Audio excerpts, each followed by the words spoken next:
আমাদের শুনতে পাচ্ছেন?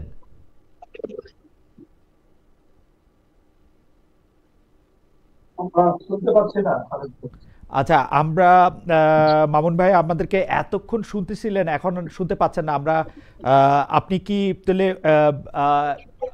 হেডফোনটা, ইয়ারফোনটা কি ডিস্টার্ব করতেছে? আপনি কি সেটা একটু ট্রাই করে দেখবেন?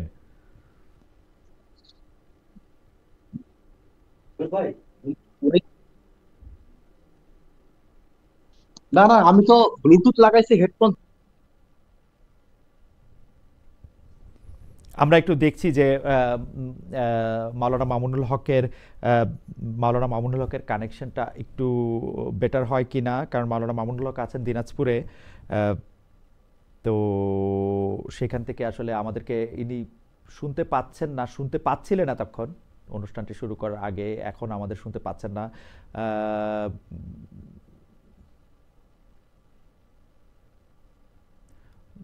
দর্শক, আমরা একটু চেষ্টা করি উনাকে এটা দেখার জন্য, যে আমরা এর থেকে শুনতে পাই কিনা।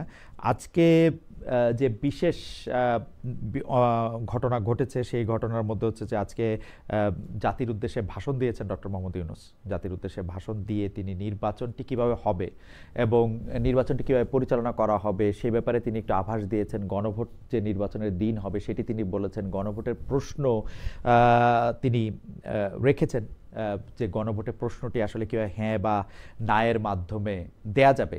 সেক্ষেত্রে অবশ্য চারটি প্রশ্ন রাখা হয়েছে। সে চারটি প্রশ্নের ক্ষেত্রে, চারটি প্রশ্নের ক্ষেত্রে জনাব মামুনুল হক আমাদের সাথে এসছেন। জনাব মামুনুল হক, আপনি কি এখন আমাদেরকে শুনতে পাচ্ছেন?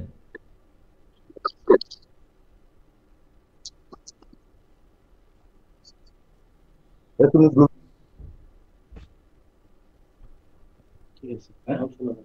মামুন শোনা যাচ্ছে না তো এখন? মামুন হ্যাঁ, ভাই, মামুন ভাই আপনি শোনা কি যায় আবার। মামুন ভাই হ্যাঁ, আপনি কি আমাকে এখন শুনতে শুনছি। পাচ্ছেন? জি মামুন ভাই, আপনাকে আমাদের এই মুহূর্তে অনুষ্ঠানে, শুনতে পাচ্ছি। জি আপনাকে আমাদের অনুষ্ঠানে স্বাগত জানাই।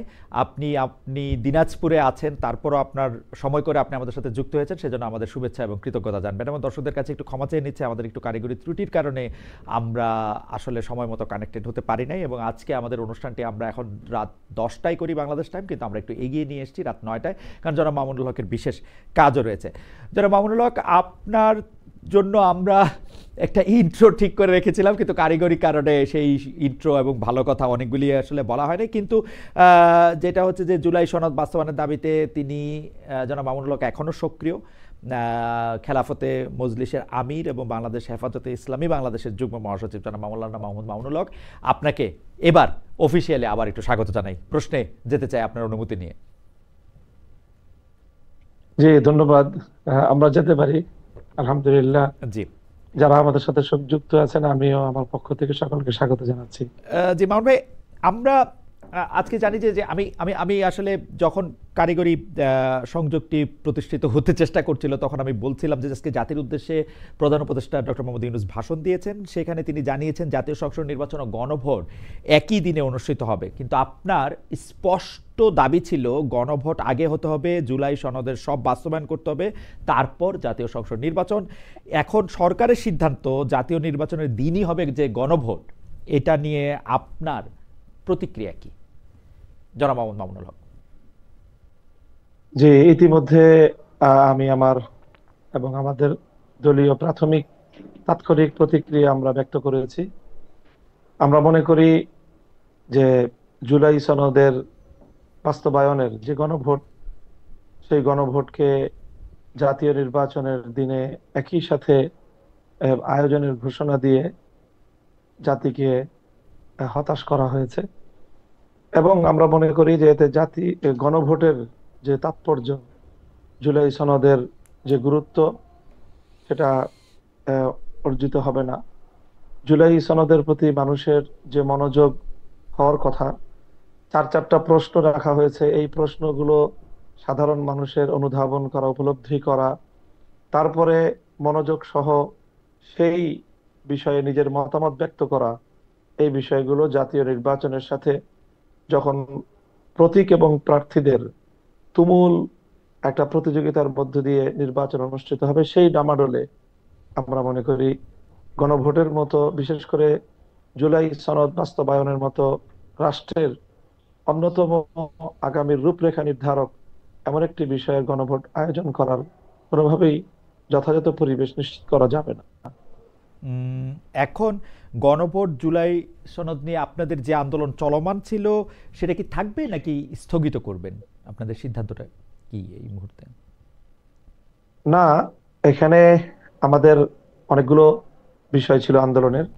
হুম। তার মধ্যে অন্যতম একটা ছিল যে সরকারি আদেশের মাধ্যমে, রাষ্ট্রীয় আদেশের মাধ্যমে জুলাই সনদের প্রাথমিক যে আহ, আইনি ভিত্তি প্রদান, আমরা যদিও প্রত্যাশা করছিলাম যে সরকারি অন্য কোনো আদেশের মাধ্যমে হবে, এরপরে যেভাবে আদেশ হয়েছে আমরা সেটিকে স্বাগত জানাই, যে একটি সরকারি আদেশ জারি হয়েছে। সেই আদেশ জারির মাধ্যমে জুলাই সনদের প্রাথমিক আইনি ভিত্তি হয়ে গেল। এটি প্রথম বিষয়। দ্বিতীয় বিষয় হলো যে আমাদের যে গণভোট জাতীয় নির্বাচনের আগে পৃথকভাবে চাওয়ার যে মূল লক্ষ্য এবং উদ্দেশ্য, সেক্ষেত্রে অনেকগুলো বিষয় ছিল। সেই বিষয়গুলোকে, এর মধ্যে গুরুত্বপূর্ণ অনেকগুলো বিষয়কেই প্রশ্ন আকারে যে গণভোটের 4টি যে পয়েন্ট ওখানে নির্ধারণ করা হয়েছে, তার মধ্যে বেশ কিছু বিষয় রয়েছে। হুম। কাজেই সেই ক্ষেত্রে আমাদের আংশিক দাবি এখানে বাস্তবায়িত হচ্ছে, কিন্তু বড় দাবি যেটা ছিল যে গণভোটের যে গুরুত্ব, জুলাই সনদের যেই দাবি, সেই দাবির প্রেক্ষিতে যেভাবে গণভোট হওয়ার কথা, সেই গণভোটের তাৎপর্য হারানোর প্রেক্ষিতে আমরা এটাকে স্বাগত জানাতে পারছি না। আমরা যেহেতু এই বিষয়টা আরো পর্যালোচনার বিষয়, দলীয় ফোরাম এবং 8 দল আমরা যারা আন্দোলনে আছি, এই বিষয়গুলো আমাদের 8 দলীয় ফোরামেও আলোচনা হয়ে তারপরে আমরা পরবর্তী একটা পদক্ষেপ বা আমাদের পরবর্তী ঘোষণা আমরা জাতির সামনে দিব ইনশাল্লাহ।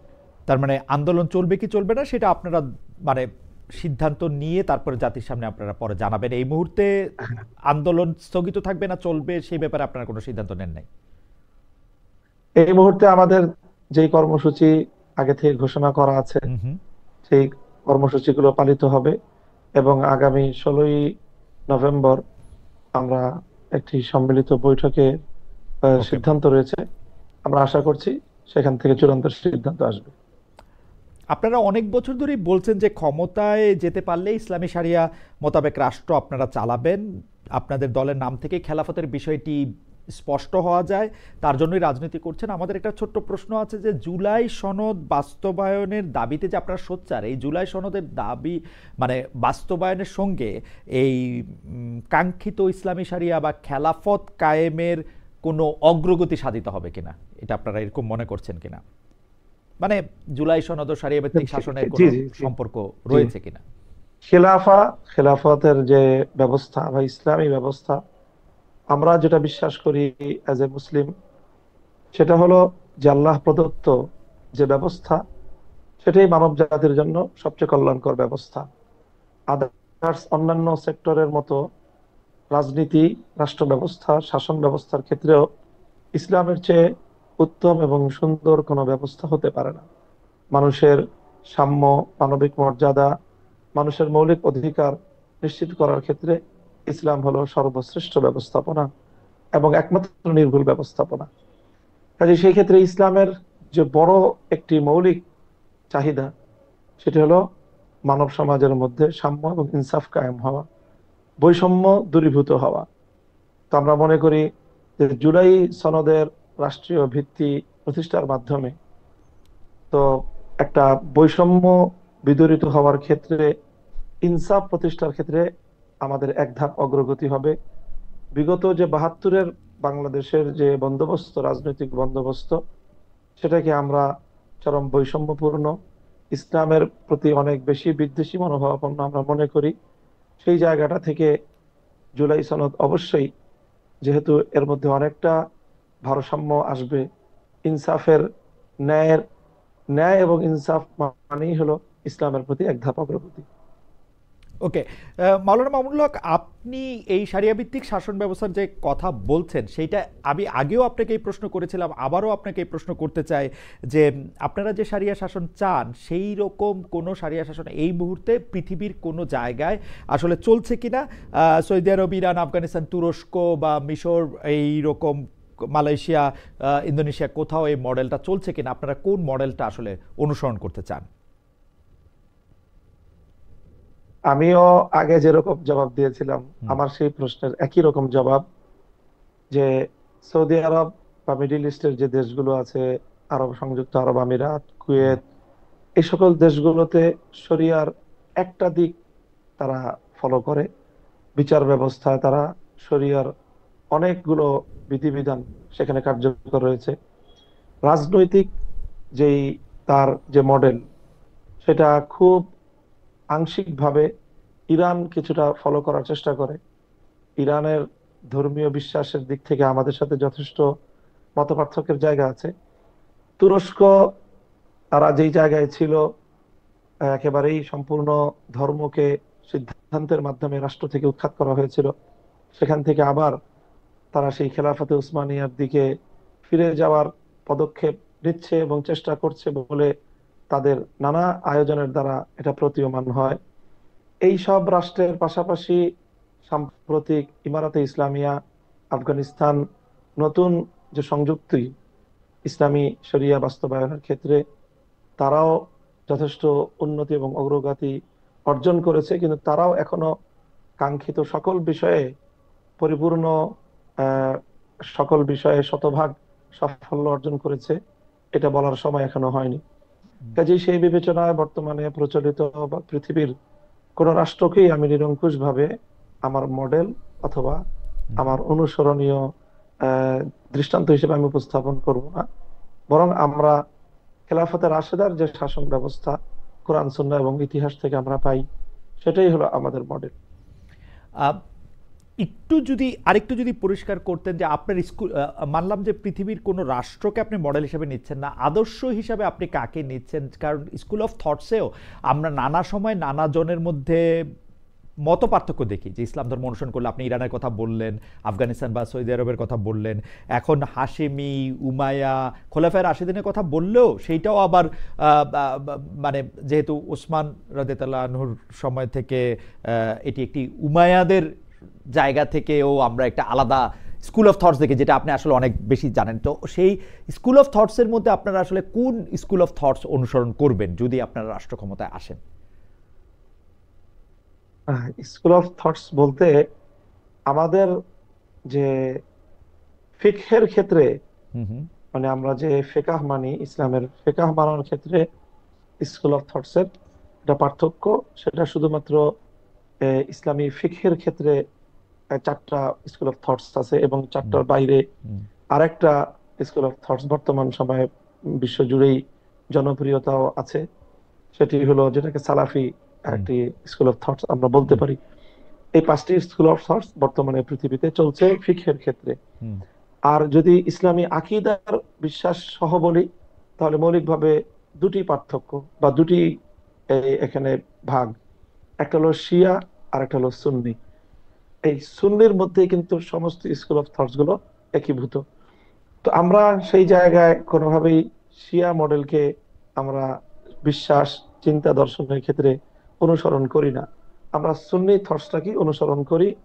এবং রাষ্ট্রবিজ্ঞান ক্ষেত্রে, রাষ্ট্রবিজ্ঞান এবং রাজনীতির ক্ষেত্রে এই স্কুল অফ থটস গুলোর মধ্যে কোনো ভেদাভেদ নেই।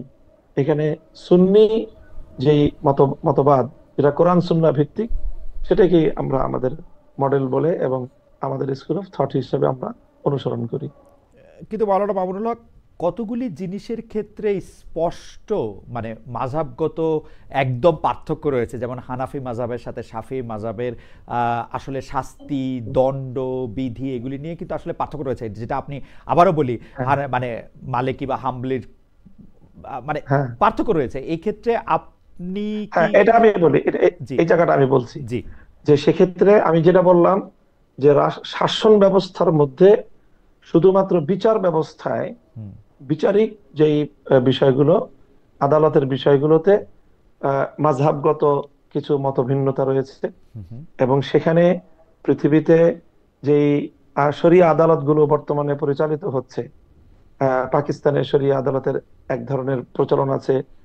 ইভেন আমাদের পার্শ্ববর্তী ভারতেও হুম যে আপনার ফ্যামিলি বা পারিবারিক আদালত হিসাবে যে আদালত আছে, সেই আদালতেও কিন্তু রাষ্ট্রীয়ভাবে সেটা সমর্থিত এবং রাষ্ট্রীয়ভাবে সেটা পরিচালিত। সেখানেও এক ধরনের স্কুল অফ থট অনুসরণের একটি বিষয় রয়েছে। তারপরে মিডিল ইস্টে যে শরিয়া আদালতগুলো আছে, হুম হুম সেগুলো একটা মাযহাবকে অনুসরণ করে। তুরস্কে তারা এক ধরনের মাযহাব অনুসরণ করে, হুম এবং আফগানিস্তানে তারা যে সম্পূর্ণ শরিয়া আদালত প্রতিষ্ঠা করেছে, তারা কিন্তু সেই শরিয়া আদালত সম্পূর্ণ হানাফি মাযহাব অনুযায়ী তারা পরিচালনা করে। হুম কাজেই এই শরিয়া আদালত পরিচালনার ক্ষেত্রে রাষ্ট্রের যে বিচার ব্যবস্থা থাকে, হুম সেই বিচার ব্যবস্থার এক ধরনের স্বাধীনতা আছে, যে কোরআন সুন্নাহর মূল যে আদর্শের উপর থেকে মাযহাবগত ব্যবধানের ক্ষেত্রে তারা শরীয়তের ফিকহের অন্যান্য মাসালার মধ্যে, যেমন যে কোনো মাযহাব অনুসরণ করার মূলনীতি আছে, ঠিক সেই রকমই বিচারিক ক্ষেত্রে আদালতের ক্ষেত্রেও যে কোনো একটি স্কুল অফ থট অনুসরণ করার মূলনীতি আছে। সেই মূলনীতিকে অনুসরণ করে আদালত সেটা অনুসরণ করতে পারে। আমি পরবর্তী আলাপে যাই, কারণ আপনার কাছে অনেক প্রশ্ন রয়েছে, কিন্তু আমরা আশা করব যেগুলি জি। বিষয়ের মধ্যে থেকে মানুষের সরাসরি সম্পর্ক রয়েছে, যেমন নারী শিক্ষা, নারী কর্ম, অন্য ধর্মাবলম্বীদের প্রতি ব্যবহার, সেক্ষেত্রে যেহেতু মাযহাবগত পার্থক্য রয়েছে, কোরআনের না, বিভিন্ন বিষয় নিয়ে। আমি বলি, খালেদ জি ভাই একটু বলি, জি একটু বলি। বলেন। আপনি যে এই তিনটা পয়েন্ট উল্লেখ করলেন, জি নারী শিক্ষা, জি নারী কর্ম এবং অন্য ধর্মাবলম্বীদের জি অধিকার, এই জায়গাগুলোতে মাযহাবের তেমন কোনো ব্যবধান নেই। আচ্ছা, আমার মনে হয়, এগুলো সব মাযহাবই। আপনারা কোনটা অনুসরণ করবেন সেটা নিশ্চয়ই বলবেন, এবং অর্থনৈতিক অবস্থা, বিচারিক ব্যবস্থা, তারপরে হচ্ছে পাঠ্যক্রম, বৈদেশিক যে সম্পর্ক, সেসব ক্ষেত্রে আপনারা নিশ্চয়ই এগুলি পরিষ্কার করবেন, এবং আমরা কি সেগুলি আপনারা অবশ্যই, নিশ্চয়ই অবশ্যই। আপনারা স্পষ্টভাবে বলবেন যে এটার ক্ষেত্রে যখন আপনারা নির্বাচনের ক্ষেত্রে যাবেন। আমি পরবর্তী প্রসঙ্গে যাই। সেটি হচ্ছে যে গত কয়েক মাস ধরে আপনি জানেন যে হেফাজতে ইসলামের আমির জামায়াতে ইসলামীকে নিয়ে একের পর এক নেতিবাচক বক্তব্য দিচ্ছেন। আমি যদি একটু পরে বলি যে উনি বলছেন জামায়াতের ইসলাম মদিনা নয়, মওদুদের ইসলাম, জামায়াতের আকিদা সহি নয়, জামায়াত কাদিয়ানীদের চেয়েও ভয়ঙ্কর, জামায়াত ইমানের বড় ডাকাত, এসব বলে তিনি জামায়াতকে ভোট দিতে নিষেধ করছেন।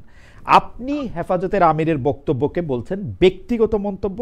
এই বক্তব্য যদি সংগঠনেরও নাও হয়, এই বক্তব্যগুলি নিয়ে আপনার ব্যাখ্যা বা মূল্যায়ন কি, আমি এটা জানতে চাই।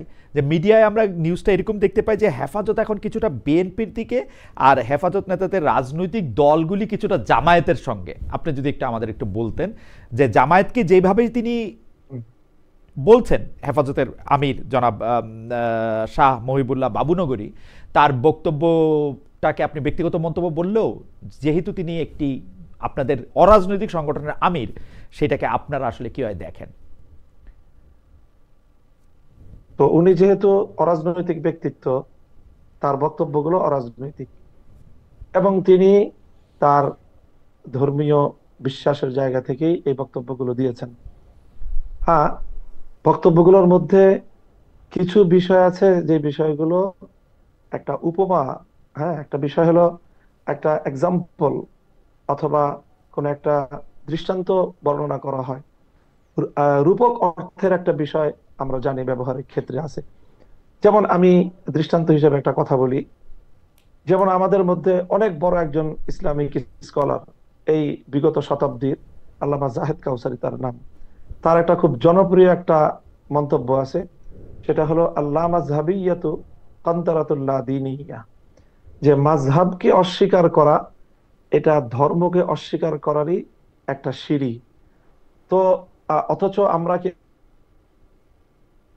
কিন্তু এটা বলি না, আমাদের দৃষ্টিভঙ্গিগতভাবে আমরা এটা বলি না যে যে মাযহাব মানে না সে দিন মানে না, এমনটা কিন্তু বলি না। কিন্তু ওনার এই কথাটা, এটা হলো একটা সুদূর প্রসারী রূপক অর্থের এবং পরবর্তী একটা পরিণাম বিবেচনায় তিনি এই কথাটি বলেন। ঠিক তদ্রূপ আমিরে হেফাজতের যে মন্তব্যটি আপনি কোট করলেন, সেটি মূলত ওনার নিজস্ব মন্তব্য না।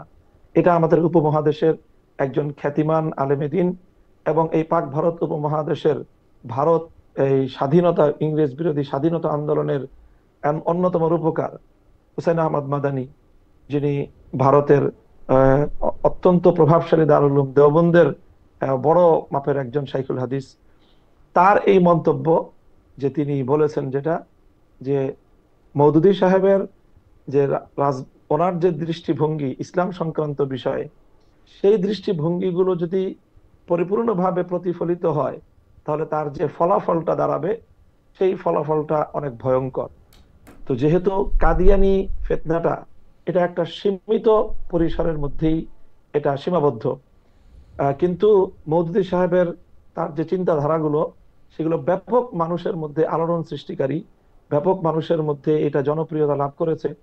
সেই বিবেচনায় উনি বলেছেন যে মওদুদী মত কাদিয়ানি মতবাদ তো এটা গণ্ডিবদ্ধ কিছু মানুষকে বিভ্রান্ত করছে, কিন্তু মাওলানা মওদুদী সাহেবের যেই চিন্তাধারাগুলো ধর্ম সংক্রান্ত, ইসলাম সংক্রান্ত, ইতিহাস সংক্রান্ত, সাহাবীদের সংক্রান্ত, নবীদের সংক্রান্ত, সেই বিশ্বাসগুলো, এটার যে পরিণাম, যদি কেউ শায়েখ সেই বিশ্বাসগুলিকে, আমার একটা প্রশ্ন আছে, সেটা একটু হচ্ছে কথাটা শেষ করে, একটু এই কথাটা শেষ, এক মিনিট ভাই, জি একটু। জি জি যে যদি কেউ এই বিশ্বাসগুলোকে ধারণ করে নেয় তাহলে তার ফলাফল তার জীবনে অত্যন্ত ভয়াবহ ঘটতে পারে।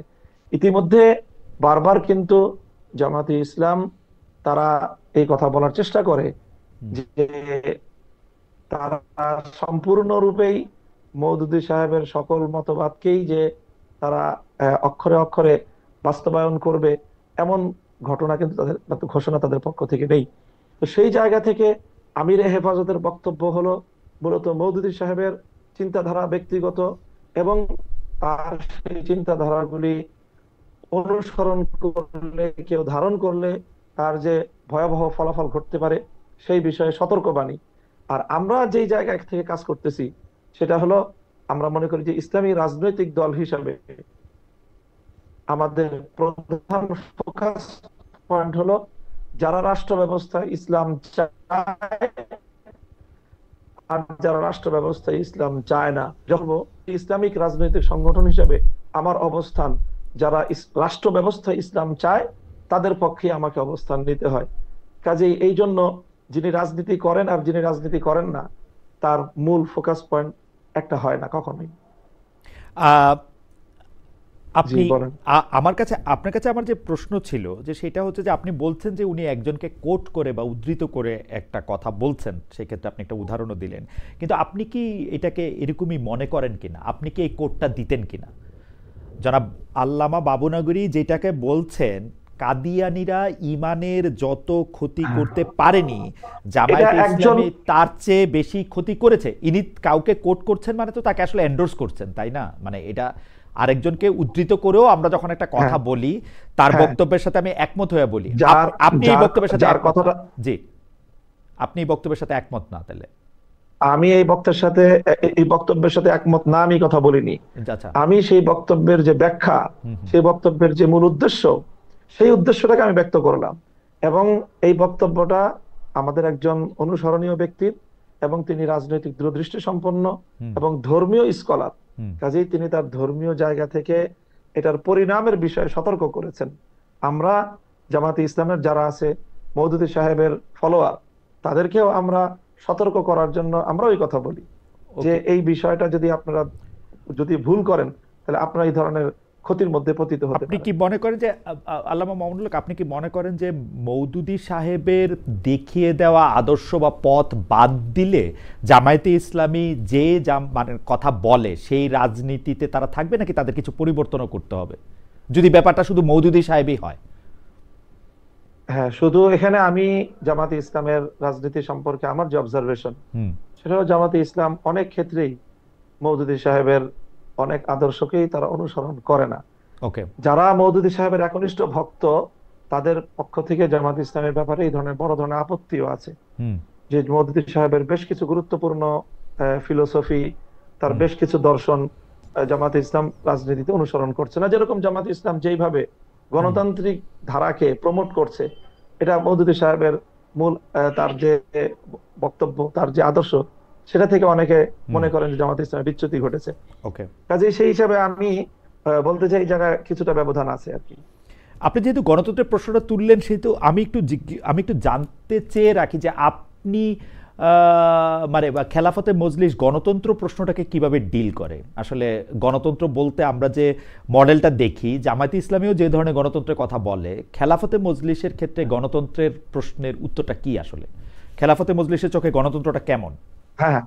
আমরা আমরা আমরা গণতন্ত্রের আহ, মধ্যে তিনটা পার্ট করি। এই গণতন্ত্রের মধ্যে তিনটা পার্ট আছে। একটা পার্ট হলো বিশ্বাসের জায়গা, আর একটা পার্ট হলো অ্যাপ্লিকেশনের জায়গা। অ্যাপ্লিকেশনের জায়গার মধ্যেও আবার দুইটা পার্ট আছে। আমরা তো গণতন্ত্রের যে সবচেয়ে জনপ্রিয় ডেফিনিশন আব্রাহাম লিঙ্কনের দেয়া, government of the people, by the people, for the people, এটাই আমরা জানি। তো এই যে গভর্নমেন্ট অফ দ্য পিপল, এটা হলো বিশ্বাসের জায়গা গণতন্ত্রের। এই জায়গাটা ইসলামের সাথে শতভাগ সাংঘর্ষিক। ইসলাম কখনোই রাষ্ট্রের, জনগণের, কারোরই নিরঙ্কুশ সার্বভৌম ক্ষমতাকে স্বীকার করে না। ইসলামের লা ইলাহা ইল্লাল্লাহ যে ব্যক্তি বিশ্বাস করবে, ইসলামের সেই প্রথম কালেমার সাথেই গভর্নমেন্ট অফ দ্য পিপলের সরাসরি সংঘর্ষ। কাজে আমরা মনে করি না যে গভর্নমেন্ট অফ দ্য পিপল, জনগণের যেটা চাইবে, যা চাইবে সেটাই আইনে পরিণত হবে, বিষয়টা এমন নয়। বরং সমস্ত মানুষ মিললেও, তারা ঐক্যবদ্ধ হলেও, একমত হলেও আল্লাহর কোনো আইনের বিপরীত তাদের কোনো আইন করার অথরিটি বা সেই অধিকার তাদের নেই। এই জায়গাটা গণতন্ত্রের সাথে সম্পূর্ণ আমরা ডিফার করি। ফর দ্য পিপল যেটা, এটা গণতন্ত্র যেটা বলে যে সরকার বা রাষ্ট্র জনগণের কল্যাণে কাজ করবে, এটার মধ্যে ইসলামের সাথে গণতন্ত্রের সাথে কোনোই ব্যবধান নাই, শতভাগ মিল আছে। বাই দ্য পিপলের যে জায়গা, সেটা ইসলামের একটা ভিন্ন ফর্মুলা আছে, গণতান্ত্রিক নির্বাচন ব্যবস্থার একটা ভিন্ন ফর্মুলা, সেটা শতভাগ ইসলামের সাথে মিলে না। তো আমরা শুধুমাত্র বাই দ্য পিপল, যে জনগণ, নির্বাচন যে পদ্ধতি গণতন্ত্রের, আমরা মন্দের ভালো হিসেবে গণতন্ত্রের নির্বাচন ব্যবস্থাটাকে আমরা অল্প সময়ের জন্য বা সাময়িক সময়ের জন্য, বিকল্প ভালো কোনো ব্যবস্থা না থাকায় আমরা গণতান্ত্রিক নির্বাচন পদ্ধতিকে আহ, আমরা অনুসরণ বা সেটাকে আমরা প্রয়োগ করছি বা সেটাতে অংশগ্রহণ করছি, বিষয়টা এতটুকু। আপনার কি এই ক্ষেত্রে ইরানে যেটা চলে বা শিয়ারা যেটা দ্বাদশ ইমামীয় মতবাদের মধ্যে দিয়ে যারা এটা এগিয়ে আসছে, মানে স্টার্টিং ফ্রম আলী রাদিয়াল্লাহু আনহু, তারপরে হাসান হোসেন জয়নাল আবেদিন, মির্তকি মিন্নকি হয়ে তারপরে এটা হয়ে যে 12 ইমামীয় যে মতবাদ, যে ইমাম সাহেব তার একটা খেলাফত বা বায়াত দিয়ে যাবেন, আপনারা কি ওইটাতে আস্থা রাখতেছেন বা ওইরকম একটা কিছু না, করবেন? না, না, না, সেটাকে তো আমরা সঠিক মনে করি না। তাদের যে শিয়াদের যে ইমামতের যে বিশ্বাস, হুম। সেটা একদম আমাদের মৌলিক প্রিন্সিপালস গুলির সাথে সাংঘর্ষিক। সেটার সাথে আমাদের বিশ্বাস বা কর্মের কোনো সম্পর্ক নেই। তাহলে আপনারা কিভাবে করবেন এটা? আপনারা গণতন্ত্রকে মেনে নিচ্ছেন, মানে আপনারা গণতান্ত্রিকভাবে নির্বাচিত হয়ে খেলাফতের দিকে এগুলি কি মানে মডিফাই করব, মডিফাই আমরা করবেন? মডিফাই করব, ধরা যাক মানে নির্বাচন ব্যবস্থাটাকে সেটা মডিফাই করব। সেটা সেটা কিরকম হবে? ধরেন আপনি খলিফা নির্বাচিত হলেন, তাহলে আপনি কি বায়াতটা হ্যাঁ, দিয়ে যাবেন আরেকজন হ্যাঁ, খলিফাকে? সেটা না, না, না, না, না, না, সেটা হবে কেন? সেটা কি আমরা করবেন? যেটা করব সেটা হলো সর্বপ্রথম আমাদের যে শরিয়া ভিত্তিক নির্বাচন ব্যবস্থার যে ফর্মুলা, হুম। আমরা প্রথমে নির্বাচন কমিশনটাকে আমরা এখানে সংস্কার করব। নির্বাচন কমিশনের দায়িত্ব নির্ধারণ করব। হুম। নির্বাচন কমিশনের দায়িত্ব হবে ভোটার আইডি কার্ড প্রণয়ন করা। হুম। এখন যেটা দেয় ন্যাশনাল আইডি কার্ড, হুম। হুম। রাষ্ট্রের মধ্যে দুই ধরনের আইডি কার্ড থাকবে। হুম। একটা হবে এনআইডি, হুম। আর একটা হবে ভিআইডি। হুম। ন্যাশনাল আইডি কার্ড রাষ্ট্রের সকল নাগরিকরা পাবে, ভোটার আইডি কার্ড রাষ্ট্রের সকল নাগরিকরা পাবে না। হুম। রাষ্ট্রের ভোটার আইডি কার্ড পাবে দুটো ক্রাইটেরিয়ার উপর ভিত্তি করে। হুম। একটা ক্রাইটেরিয়া হবে হলো যে একজন মানুষ যার মধ্যে এই সঠিক শাসক নির্বাচন করার মতো সেই দক্ষতা, সেই যোগ্যতা, সেই ধরনের ক্যাপাবিলিটি যার প্রমাণ হবে পরীক্ষার মাধ্যমে যে কোনো একটা, এটা হলো একটা ক্রাইটেরিয়া। মানে দ্বিতীয় ক্রাইটেরিয়া হবে যার মধ্যে, জি জি, একটু যদি মানে আমাদের দর্শকদের উদ্দেশ্যে বা আমাদের জন্য যদি একটু ছোট ছোট করে বলেন, মানে একটা পরীক্ষার মাধ্যমে শাসক নির্বাচনে ভোট দেওয়ার ক্ষমতা আছে কিনা সেটা নির্বাচিত করা হবে, তাই তো? হ্যাঁ, একটা পরীক্ষার মাধ্যমে বলতে কোনো একটা ক্রাইটেরিয়া দেওয়া থাকবে, হয়তো শিক্ষাগত যোগ্যতার বিভিন্ন বিষয় এবং সার্টিফিকেশনের রাষ্ট্রীয় একটা আয়োজন থাকবে। সেই রাষ্ট্রীয় আয়োজনগুলির মাধ্যমে, এখন যেমন একজন মানুষ ভোটার ন্যাশনাল আইডি কার্ড পায় কিভাবে? ন্যাশনাল আইডি কার্ড কিন্তু পাওয়ার জন্য তার স্থানীয় একটা প্রশাসনিক, তারপরে জনপ্রতিনিধি, যে স্থানীয় সরকারের একটা মিনিমাম, সেখানে তার একটা লাগে, মানে সেখান থেকে সত্যায়ন লাগে, রাইট। ঠিক ওরকম কোন একটা আয়োজন থাকবে, ওরকম কোন একটা আয়োজন থাকবে যে সত্যায়নের মাধ্যমে, একটা যাচাই বাছাইয়ের মাধ্যমে একজন ভোটারের প্রথম ক্রাইটেরিয়া তাকে উত্তীর্ণ হতে হবে যে হ্যাঁ, তিনি একজন যোগ্য শাসক নির্বাচন বা যোগ্য শাসক বাছাই করার মতো তার মিনিমাম যোগ্যতা এবং দক্ষতা তার মধ্যে ওকে, আছে। এই এই এটাকে তার এই প্রমাণ এই করতে হবে। যোগ্যতাটা অর্জনের জন্য তাকে একটা বিশেষ শিক্ষায় শিক্ষিত হতে হবে, তাই তো? বা ধরেন না, না, না, ক্লাস না, 5 না, পর্যন্ত না, পাস করলো বা 10 পর্যন্ত না। পাস করলো, ওরকম কিছু? সেটা সেটা সময়ের হিসাবে, সময়ের প্রয়োজন হিসাবে এটাকে বাস্তবতার নিরিখে নির্বাচন করতে হবে যে শিক্ষাগত যোগ্যতাটা এখানে লাগবে কি লাগবে না, হুম, শিক্ষাগত যোগ্যতার বিষয়টা এখানে প্রয়োজন হবে কি হবে না, হুম, এটা ইসলাম নির্ধারণ করে দেয়নি। ওকে, ইসলাম যেটাকে নির্ধারণ করেছে যে অবশ্যই ভোটারকে এই যোগ্যতা রাখতে হবে যে সে সঠিক শাসক নির্বাচন করার মতো যোগ্যতা তার থাকতে হবে। ওকে। এটা সেই হলো ক্ষেত্রে প্রথম কি সেই ক্রাইটেরিয়া। ক্ষেত্রে কি তাকে সবাইকে, মানে যারা ভোটার হবে তাদের সবাইকে মুসলমান হতে হবে, মানে ওরকম কোনো কিছু কি থাকবে, মানে নাকি না, না, না, অমুসলিমরাও পারবে? অমুসলিমরা যদি তাদের মধ্যে ওই ধরনের, তাদেরকে যদি রাষ্ট্র নির্বাচন করে বা ব্যবস্থা করে, সেটা রাষ্ট্রের সিদ্ধান্তের, নির্বাহী সিদ্ধান্তের বিষয় থাকবে। হুম, সেই সিদ্ধান্তের আলোকে যদি সেটা হয়, তাদেরকে তাদের একটা মতামত নেওয়ার যদি অবকাশ রাখা যায়, হুম, সেটা রাখার অপশন থাকবে। আর দ্বিতীয় যে ক্রাইটেরিয়া থাকবে সেটা হলো যে আমানতদারিতা থাকতে হবে, হুম, যে নৈতিকতা, নীতি নৈতিকতার ন্যূনতম মানে একজন মানুষকে উন্নীত হতে হবে, যার হুম, দ্বারা এমন কোন অপরাধ বা এমন কোন অভিযোগ যার ব্যাপারে প্রমাণিত হবে যে তিনি ব্যক্তি স্বার্থে, হুম, দলীয় স্বার্থে অথবা অন্য কোনো স্বার্থের কারণে যোগ্য ব্যক্তিকে চেনার পরেও, জানার পরেও অযোগ্য ব্যক্তিকে শাসক হিসেবে তিনি যাকে মতামত দিতে পারেন, হুম, এরকম ব্যক্তিও ভোটার আইডি কার্ড পাবে না। কাজে এই দুটি ক্রাইটেরিয়া, ওকে। একটা হলো হ্যাঁ, মানে একটা হ্যাঁ, হচ্ছে যে এক ধরনের যোগ্যতা, শাসক নির্বাচনে তার যোগ্যতা আছে কিনা, আরেকটা হচ্ছে যে মানে তার নৈতিক জায়গা থেকেও সে আসলে কতটা তৈরি হ্যাঁ, এইটা করার জন্য। আমি ছোট হ্যাঁ, ছোট দুই তিনটা প্রশ্ন করতে চাই। নারীরা কি এই জায়গায়, বা যারা ইসলাম ধর্ম অবলম্বন করে না, সেটা আপনি বললেন, তারাও কি এই যোগ্যতা অর্জন করতে পারবে যদি এটা মানে না তারা? নারীরা তো অবশ্যই পারবে। এখানে নারী পুরুষের কোনো ভেদাভেদ নাই। নারী পুরুষে ভেদাভেদ নাই? পুরুষ, কোনো ভেদাভেদ নেই আচ্ছা, এখানে, নারী এবং পুরুষ সকলেই একেবারে নির্বিশেষে ওকে। এই যোগ্যতা অর্জন করতে পারবে। আচ্ছা, এই ক্ষেত্রে আমার প্রশ্ন হচ্ছে যে আপনি যেহেতু অনেক দিন ধরে বিষয়গুলি নিয়ে ভাবছেন, আপনি ক্লাসেও পড়ান বিষয়গুলা নিয়ে মানুষদের, আপনার কাছে কি মনে হয় আপনার এই ক্রাইটেরিয়নে বাংলাদেশে এখন কত সংখ্যক ভোটার থাকতে পারে? আমরা 18 কোটি বাংলাদেশের মধ্যে। অবশ্যই ভোটার সংখ্যা অনেক কমে আসবে। জি, বাংলাদেশে বর্তমানে 18 কোটি মানুষের মধ্যে ভোটার আছে 12 কোটির মতো। জি, হয়তো সেই ক্ষেত্রে এটা আরো অর্ধেকের কমে নেমে আসবে, এই হতে পারে। যারা ভোটার হবেন তাদেরকে কি রাষ্ট্র কোনো বাড়তি সুবিধা দিবে, বেতন বা অন্য কোনো কিছু? না, না, ওরকম কোনো কিছু? না, না, আচ্ছা, কোনো বাড়তি সুবিধা তারা পাবে না। আপনি এইটা ইন্টারেস্টিং। আপনি বলছেন যদি খেলাফতে মজলিসের পক্ষ থেকে রাষ্ট্র গঠন করা সম্ভব হয়, বা খেলাফতে মজলিসের জোটের পক্ষ থেকে রাষ্ট্রের রাষ্ট্র যেভাবে গঠিত হবে সেটাতে যদি অবদান রাখা সম্ভব হয়, সেই ক্ষেত্রে আপনারা ভোটার পদ্ধতি বা ভোট পদ্ধতি আপনারা সংস্কার করবেন। সেই ক্ষেত্রে কারা ভোট না, দিতে পারবে? সেটা আমি আমি আমি এটা বলি নাই।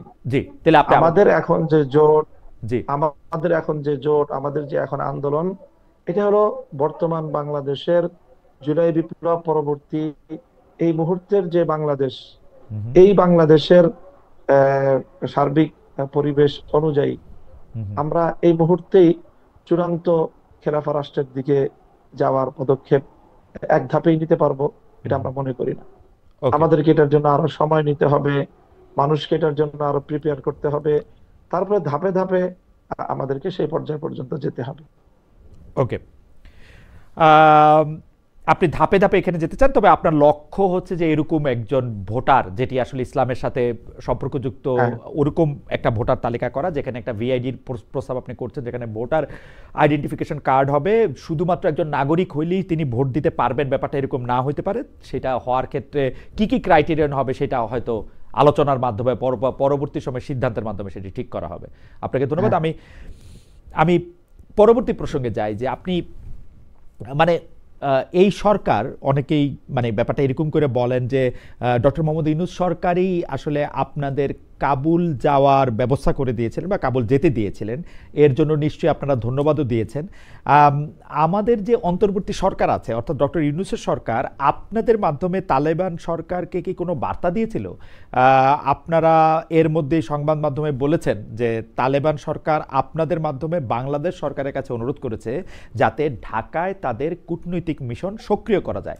মানে এই বিষয়ে কোনো আপডেট আপনারা জানাতে পেরেছেন কিনা তালেবান সরকারকে? মানে তালেবান সরকার আপনাদের কাছে কি চেয়েছে সেটা আপনারা আমাদের জানিয়েছেন। বর্তমান অন্তর্বর্তী সরকার যে আপনাদেরকে আফগানিস্তানে বা কাবুলে পাঠালেন বা যেতে দিলেন, সেই ক্ষেত্রে তাদের কোনো দাবি ছিল কিনা ডক্টর ইউনূস সরকারের আফগানিস্তান সরকারের কাছে বা তালেবান সরকারের কাছে? আমাদের আমাদের আফগান সফরের ব্যাপারে, ইমারাতে ইসলামিয়ার সফরের ব্যাপারে বর্তমান সরকারের কোনো ভূমিকা তো দূরের কথা, এটা তাদের জানারও বিষয় না। হুম। কারণ আমরা এখানে বাংলাদেশে আফগানিস্তানের কোনো তেমন কোনো এখানে দূতাবাসও নেই, ভিসা প্রসেসিং এর আয়োজনও এখানে নেই। হুম। আমরা এটা যুক্তরাজ্যের একটা প্রতিষ্ঠানের মাধ্যমে লন্ডনের মধ্যস্থতায় সেখান থেকে আমাদের ভিসা প্রসেসিং হয়েছে। হুম। এবং বাংলাদেশ থেকে যেহেতু সরাসরি কাবুলে যাতায়াতের কোনো উপায়ও নেই, এই জন্য আমরা বাংলাদেশ থেকে যাইও নি হুম। এবং সোজাসুজি বাংলাদেশে আমরা আসতেও পারিনি। হুম। কাজে এটার সাথে সরকার অথবা সরকারি কোনো কর্তৃপক্ষের ন্যূনতম কোনো সম্পর্কই নেই। এখানে আমরা সম্পূর্ণ ব্যক্তি উদ্যোগে, ব্যক্তি ইচ্ছায় এবং যুক্তরাজ্য ভিত্তিক একটা সংস্থার মধ্যস্থতা এবং তাদের আয়োজনে সেখানকার কাবুল সরকারের আমন্ত্রণ সেই সংস্থার মাধ্যমে আমাদের কাছে এসেছে, আমরা সেইভাবে গিয়েছি। হ্যাঁ, সেখান থেকে সেই রাষ্ট্রের গুরুত্বপূর্ণ ব্যক্তিবর্গ তারা বাংলাদেশের সাথে কূটনৈতিক সম্পর্ক স্থাপনের আগ্রহ ব্যক্ত করেছে। আমরা সেই বার্তা প্রেসের মাধ্যমে বর্তমান সরকারের কাছে আমরা পৌঁছে দিয়েছি। আপনাদের আফগানিস্তান যাওয়ার সময় বা কাবুল যাওয়ার সময় আপনারা সরকারের কাউকে আপনারা ইনফর্ম করেন নাই যে আমরা আসলে আফগানিস্তান যাচ্ছি বা আফগানিস্তানের বা কাবুল সরকারের সাথে না, কথা বলতে চাচ্ছি, না, সেটা আপনারা আপনারা এটা বলেন নাই? না, ওকে। বলিনি। তো আপনাদের যে অনুরোধ আপনারা সরকারের কাছে পৌঁছে দিয়েছেন যে কূটনৈতিক মিশন করা যায় কিনা, সেই ব্যাপারে সরকার আপনাদের কিছু জানিয়েছেন? মানে কোনো আপডেট আছে সে ব্যাপারে? না, এই ব্যাপারে আমাদের কাছে কোনো আপডেট নেই। আমরা এমনিতে অফিসিয়াল ভাবে খোঁজ খবর নিয়েছি, তো অফিসিয়াল ভাবে ওই রকম যে অফিসিয়াল জবাব যে হ্যাঁ তারা তাদের সাথে আমাদের আফগানিস্তানের একটা ছোট্ট অফিস ঢাকায় আছে, সেখানে এক দুইজন ব্যক্তিও আছেন, তাদের সাথে যোগাযোগ আছে, তারা চেষ্টা করছে। এবং এটাও যে বাংলাদেশের পররাষ্ট্র উপদেষ্টা বিভিন্ন সফরে আফগানিস্তানের সেখানকার পররাষ্ট্র দপ্তরের কর্মকর্তাদের সাথে কথোপকথন হয়। বাংলাদেশের সাথে Kabul Dhaka chamber of commerce অথবা ব্যবসা বাণিজ্যের একটা লিঙ্ক তৈরি হওয়ার বিভিন্ন ধরনের কার্যক্রম অনেকেই করছে। পররাষ্ট্র মন্ত্রণালয় থেকে এইরকম তথ্য আমরা পেয়েছি। সেই এর চেয়ে এর বাইরে সরকারের পক্ষ থেকে বিশেষ কোনো উদ্যোগ নাই। আপনারা যখন কাবুল সফরে গিয়েছেন, জনাব মামুনুল হক, আপনি জানেন যে তার পরের মাসেই প্রথমবারের মতো ভারত সফর করে গিয়েছেন আফগানিস্তানের পররাষ্ট্রমন্ত্রী আমির খান মুত্তাকি। এবং আপনি জানেন যে কাবুল ও দিল্লির মধ্যে সম্পর্ক ব্যাপক উন্নয়ন হচ্ছে, বিপরীতে আফগানিস্তান ও পাকিস্তানের মধ্যে সীমান্তে প্রায় যুদ্ধাবস্থা তৈরি হচ্ছে, আহত নিহত হচ্ছে, ইদানিং তাদের সমঝোতা আলোচনাও ব্যর্থ হচ্ছে। বিশ্বাসের দিক দিয়ে তালেবান এখন ব্র্যান্ডিং করতে চাইছে পাকিস্তান নয়, ভারতের দেওবন্দ তাদের মানে যদি আমরা বলি উৎস। সার্বিক পরিস্থিতি নিয়ে কি বলবেন? মানে আমরা বাংলাদেশেও, পাকিস্তানে তো বটেই, আমরা কিন্তু আফগানিস্তানের সাথে একটা স্বাভাবিক কূটনীতিক সম্পর্ক আমরা দেখতে পাচ্ছি না। আপনার আসলে লন্ডনের একটা বা যুক্তরাজ্যের একটা সংস্থা, আমি ধরে নেই যে সেটা একটা বেসরকারি সংস্থায়, তাদের মধ্যে আলোচনা করে, অথচ আফগানিস্তানের পররাষ্ট্রমন্ত্রী তিনি ভারত সফর করে গেছেন এবং আমি যতদূর দেখতে পেয়েছি তিনি বেশ মানে সম্মান, আদর, ভালোবাসা এবং অনেক গুরুত্বও পেয়েছেন। এই ব্যাপারটা নিয়ে আসলে ব্যাপক, এই ব্যাপারটা নিয়ে আসলে এটা অবশ্যই আমার বাংলাদেশের দুর্বল পররাষ্ট্র ব্যবস্থা নীতির কথাই আমি বলবো, যে ভারতের মতো রাষ্ট্র যেইভাবে তারা তাদের রাষ্ট্রীয় সিদ্ধান্ত রাষ্ট্রের স্বার্থের জায়গা থেকে তারা ইন্ডিপেন্ডেন্টলি নিতে পারে, আমাদের বাংলাদেশ সেই স্বাধীনভাবে আমাদের পররাষ্ট্র বিষয়ক সিদ্ধান্তগুলো তারা নিতে পারে না। তারা এখনো সেই পশ্চিমা বিশ্বের ভয়ে ভীত সন্ত্রস্ত, যে কি বলবে না বলবে, এর একটা বিষয়। আর ভারত এবং পাকিস্তান প্রসঙ্গ যেটা আপনি বলেছেন, ভারতের দেওবন্দ প্রসঙ্গ আপনার যেটা বলেছেন, সেটা হলো যে দেখেন এইটার মধ্যে দেওবন্দ প্রসঙ্গের মধ্যে ভারত পাকিস্তানের সম্পর্ক না। দেওবন্দ আমাদের ভারত, পাকিস্তান, বাংলাদেশ, আফগানিস্তান, এই টোটাল যে দক্ষিণ পূর্ব এশিয়া, এই এশিয়া মহাদেশ, এই এশিয়া দক্ষিণ পূর্ব এশিয়ার সাবকন্টিনেন্টালে আমাদের যে আমরা যে ধর্মের যে স্কুল অফ থট বা যেটাকে আমরা চর্চা করি আমাদের, সেটার মূল প্রাণ কেন্দ্র হলো দারুল উলুম দেওবন্দ। বিগত 150 বছর ধরে সেই জায়গা থেকে আমরা বাংলাদেশি যারা আছি কওমি মাদ্রাসার, আমরা আমাদের অপর পরিচয় হলো আমরা দেওবন্দি। ঠিক একইভাবে আফগানিস্তানে বর্তমানে যারা রাষ্ট্র পরিচালনা করছে ইমারতে ইসলামিয়ার সরকার, এই টপ টু বটম পূর্ণটাই দেওবন্দি কওমি চিন্তার অধিকারী। এই জন্য তারা বলেছে যে তাদের প্রাণকেন্দ্র দেওবন্দ। পাকিস্তানের আলেম ওলামা যারা আছেন, জি পাকিস্তানের ধর্মীয় গোষ্ঠী আমাদের যারা আছেন, তাদেরও কিন্তু সকলের উৎস হলো দেওবন্দ। কাজে দেওবন্দকে যে মূল উৎস ধরা হয়, এটা শুধু আফগানিস্তানের জন্য না, সেটা পাকিস্তানের জন্য, আফগানিস্তানের জন্য, বাংলাদেশের জন্য এবং ভারতের জন্য। এটা একটা ভিন্ন বিষয়। বাকি পাকিস্তানের সাথে তাদের যে সীমান্ত বিরোধ, এইটা হলো তাদের একটা সীমান্তের জটিলতার একটা বিষয়, যেটা পাকিস্তানের যে সীমান্ত প্রদেশ, সেই সীমান্ত প্রদেশের মুসলমানদের, উপজাতীয়দের, তাদের যে একটা দীর্ঘদিনের যে আকাঙ্ক্ষা, দাবি ইসলামী রাষ্ট্রের প্রতিষ্ঠা এবং ইসলামী শাসন ব্যবস্থা কার্যকর করার, সেটা নিয়ে পাকিস্তান সরকার সাথে স্থানীয় সীমান্ত প্রদেশীয় যে তাহরিকে তালেবান পাকিস্তান, টিটিপির সাথে একটা সংঘাতের বিষয়, সেটা নিয়ে আফগানিস্তান সরকারের সাথে পাকিস্তান সরকারের একটা দ্বিধাদ্বন্দ্ব বা কখনো উত্তেজনার সৃষ্টি হয়। এটা সীমান্ত উত্তেজনা বলবো আমি। আপনার কাছে এইটা নিয়ে একটু বিশ্লেষণ আমি জানতে চাই যে মোদী সরকার যেখানে ঘোষিতভাবে বা তার অবস্থানগত কারণে যারা মুসলমানদের জন্য ঠিক মানে বৈষম্যহীন সরকার না, আমি যদি সবচেয়ে ভদ্রভাবেও বলি, সেই মোদী সরকার তালেবান সরকারের সাথে ঘোষণা দিয়ে তালেবান সরকারের সাথে তার আলাদা মানে এক ধরনের মানে কি বলবো ভালোবাসা সম্মানের সম্পর্ক করতে চাইছে। এটা কারণ কি বলে মনে হয় তালেবানরা সেটাতে, মানে তালেবান সরকার সেটাতে আবার সাড়াও দিচ্ছে। মানে একটা আফগানিস্তানের পররাষ্ট্রমন্ত্রীর সফর তো ছোট ঘটনা না আসলে, কারণ এই পৃথিবীর কয়টা দেশ আফগানিস্তানের পররাষ্ট্রমন্ত্রীকে হোস্ট করবে, এমনকি মুসলমান দেশগুলিও, সেটা কিন্তু আসলে হাতে গোনা। সেই ক্ষেত্রে ভারত এটি করছে। মানে মোদী সরকার এবং তালেবান সরকারের এই বন্ধনটাকে আপনি আসলে কিভাবে দেখেন? এটা হলো বর্তমানে পৃথিবীতে রাষ্ট্রীয় স্বার্থের বিষয় সম্পূর্ণ, আমি মনে করি। আফগানিস্তান এখন এমন একটা জায়গায় অবস্থান করছে যে সেটা একটা বিকাশমান একটা রাষ্ট্র, এবং এই দক্ষিণ এশিয়ায় উদীয়মান একটা বড় ধরনের শক্তি উত্থান ঘটতে যাচ্ছে। অর্থনৈতিক শক্তি হিসেবেও তাদের উত্থান ঘটবে। তো এই জায়গায় আপনার ভারতের চিরপ্রতিদ্বন্দ্বী চীন কিন্তু আফগানিস্তানে নিজেকে এমন ভাবে তাদের সাথে সম্পৃক্ত করে ফেলেছে, আফগানিস্তানের বিশাল যে ভূখণ্ড 6.5 লক্ষ বর্গ কিলোমিটারের, বিপুল পরিমাণ সেখানে খনিজ সম্পদ, এবং নতুন একটা বিকাশমান একটা রাষ্ট্র হিসেবে সেখানে বিপুল অর্থনৈতিক ইনভলভমেন্টের যে সুযোগ, এই সুযোগটা একচেটিয়া চায়না নিচ্ছে। তো ভারত চায়নার প্রতিযোগিতায়, ভারত দেখছে যে সে যদি তার সেই হিন্দুত্ববাদ দিয়ে পড়ে থাকে, সে চায়নার প্রতিযোগিতায় এতটাই পিছিয়ে পড়বে যে সে এখানে উপমহাদেশে তার নেতৃত্ব এবং তার অর্থনৈতিক স্বার্থ সে ধরে রাখতে পারবে না। আমি মনে করি এটা উপমহাদেশীয় আঞ্চলিক যে আধিপত্যের স্বার্থ, অর্থনৈতিক স্বার্থ এবং ভারত চায়নার যে দ্বৈরথ, সেই স্বার্থের ভিত্তিতেই ভারত এটা করেছে।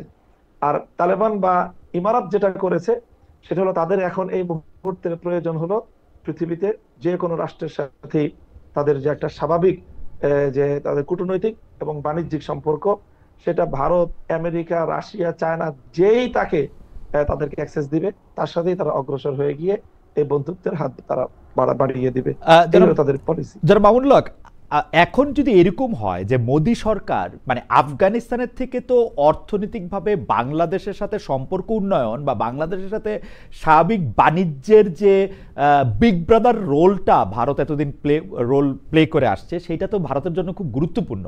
এখন ভারত যদি চায় যে এই অঞ্চলে আপনি যেটা চায়নার কথা বললেন ব্যালেন্সটা আনার জন্য, ভারত যদি চায় জামাতে ইসলাম এবং হেফাজতে ইসলামের সমন্বয়ে বা খেলাফতে মজলিসের নেতৃত্বে বাংলাদেশেও একটা সরকার আসুক যেটা তালেবান সরকারের মতো, তো সেই ক্ষেত্রে কি আপনারা ভারতের এই প্রস্তাব বা ভারতের এই সাহায্য লুফে নেবেন? অনেকে আবার বলতেছেন যে ভারত এরকম চাচ্ছে এরকম একটা সরকার বাংলাদেশে হোক। আপনার কাছে কি মনে হয় যে যদি আমরা আমরা স্বাভাবিকভাবেই, ভারত আমাদের সবচেয়ে ঘনিষ্ঠ প্রতিবেশী রাষ্ট্র। বাংলাদেশের অলমোস্ট 80 থেকে 90% এলাকাই ভারতের সাথে সীমান্ত লাগোয়া। আমরা কখনোই ভারতের সাথে বৈরিতা চাইতে পারি না।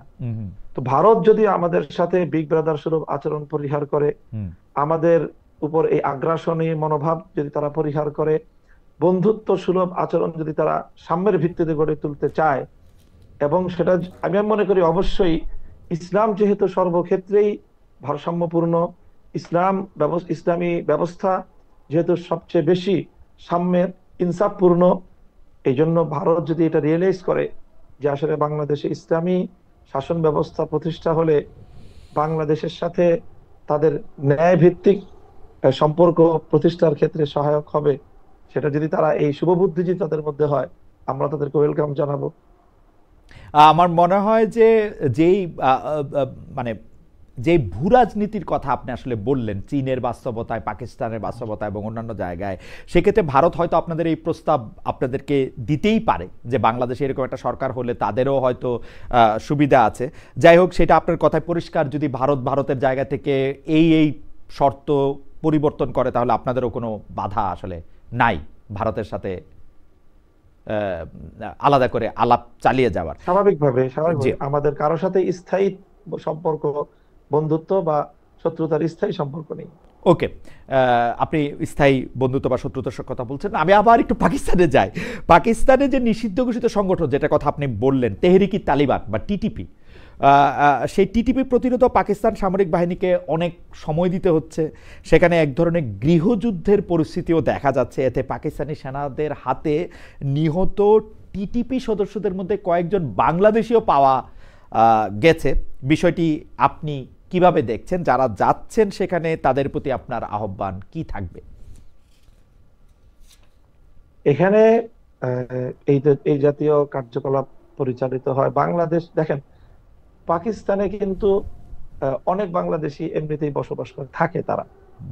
তারা বংশীয়ভাবে বাংলাদেশি হলেও দেখা যায় যে তারা দীর্ঘদিন ধরে পাকিস্তানে বসবাস করছে।